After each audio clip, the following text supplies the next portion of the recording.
La colère, comme toutes les autres émotions qui finissent par déborder, est tout aussi saine à exprimer, malgré les conflits qu'elle peut générer à elle seule. Si je m'arrête particulièrement sur cette expression émotionnelle, c'est que les personnes qui manquent de confiance en elles vivent des colères plus rentrées, soit à l'intérieur d'elles-mêmes ou contre elles-mêmes, qu'exprimées. Ce phénomène est dangereux pour notre santé psychique et physique, tout comme les colères verbalisées le sont parfois pour nos relations. Par peur de blesser l'autre, ou par manque de courage pour exprimer nos ressentis, nous préférons trop souvent faire taire nos émois. C'est la politique de l'autruche. De ce fait, nous empilons ces fameux dossiers qui alimentent rancœur, rumination, obsession, mettant en place des agressivités et anxiétés passives, mais non moins douloureuses, jusqu'à la dernière goutte. Idéalement, et pour nous préserver de nos excès de colère, il serait plus approprié de communiquer nos ressentis de manière non violente, c'est-à-dire que nous devrions apprendre à exprimer nos besoins, nos envies, nos demandes, sans passer par cette étape furieuse pour bien se faire entendre.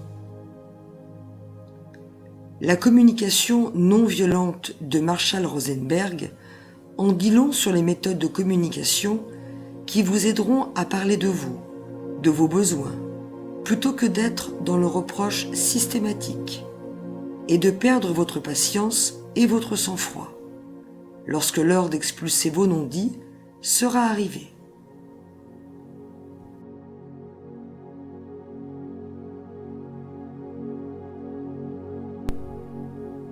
Une autre méthode qui a fait ses preuves est de s'autoriser à exprimer les choses au fil du temps, de la bonne manière, pour apprendre à s'écouter et à canaliser ses émotions.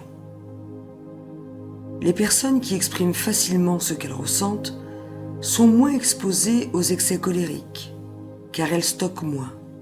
Donc, elles se protègent mieux de l'oppression émotionnelle et de l'anxiété que cela provoque. Nos peurs aussi sont complexes à exprimer, car elles peuvent nous donner le sentiment d'être faibles et ridicules. Néanmoins, il n'est pas rare de constater, lorsque nous prenons le courage de les verbaliser, que c'est libérateur de les partager, au point parfois de ne plus les ressentir, juste parce qu'elles ont été rassurées par nos interlocuteurs, qui peuvent nous apporter un autre regard sur des situations moins graves que perçues. Sachez que les grandes peurs manquent souvent d'objectivité. Et pour finir, la tristesse, qui se lit sur nos visages et nos corps, qui s'entend à demi-mot dans nos conversations. Elle est aussi rarement exprimée parce que nous ne voulons pas embêter les autres avec nos états d'âme. Les autres ont bien assez de leurs problèmes, me direz-vous. Sachez tout de même que certaines confidences nous soulagent partiellement, voire totalement de nos blessures, et renforcent nos liens avec les autres. Se faire consoler, se sentir compris dans ses blessures, sont des cadeaux personnels qui permettent d'avoir de la considération pour soi-même.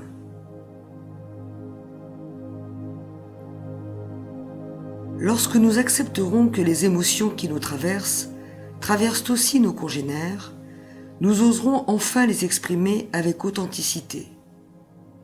Le faux self cessera de se faire croire qu'il n'a pas le droit de montrer ses failles, qu'il doit paraître fort, parce que viendra un jour où la dépression nerveuse, à force de trop de stockage émotionnel, ne lui laissera plus d'autre choix que de réaliser simplement qu'il est un être humain de nature émotionnelle et qu'il n'a pas à en avoir ni honte ni peur.